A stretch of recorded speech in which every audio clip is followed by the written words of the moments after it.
বাংলাদেশে প্রথমবারের মতো মেড ইন বাংলাদেশ ট্যাগ নিয়ে অনার স্মার্টফোন তৈরির কাজ শুরু হয়ে গেছে। গাজীপুরের কালিয়াকৈর হাইটেক পার্কে স্মার্ট টেকনোলজিস লিমিটেড আনুষ্ঠানিকভাবে চালু করলো দেশের প্রথম অনার স্মার্টফোন অ্যাসেম্বল প্ল্যান্ট। ১৫০ কোটি টাকা বিনিয়োগে এই কারখানায় এখন সংযোজন হচ্ছে অনার X6C।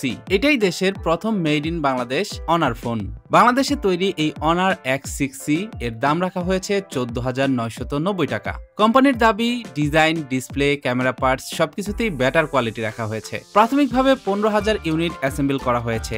কারখানা ফুল স্কেলে গেলে দৈনিক উৎপাদন হবে ৬০,০০০ ইউনিট। অনুষ্ঠানটি উদ্বোধন করেন ডাক, টেলিযোগাযোগ ও তথ্য প্রযুক্তি মন্ত্রণালয়ের প্রধান উপদেষ্টার বিশেষ সহকারী ফয়েজ আহমেদ তৈয়ব। এছাড়াও ছিলেন সরকারের বিভিন্ন উচ্চপদস্থ কর্মকর্তা, স্মার্ট টেকনোলজিস্টের টপ ম্যানেজমেন্ট, অনার গ্লোবালের ঊর্ধ্বতন কর্মকর্তা এবং বাংলাদেশের জনপ্রিয় টেক কন্টেন্ট ক্রিয়েটরদের ভিতরে অনেকেই উপস্থিত ছিলেন। বাংলাদেশে তৈরি প্রথম অনার ফোন নিয়ে আপনার অনুভূতি কি? কমেন্টে জানিয়ে দিন।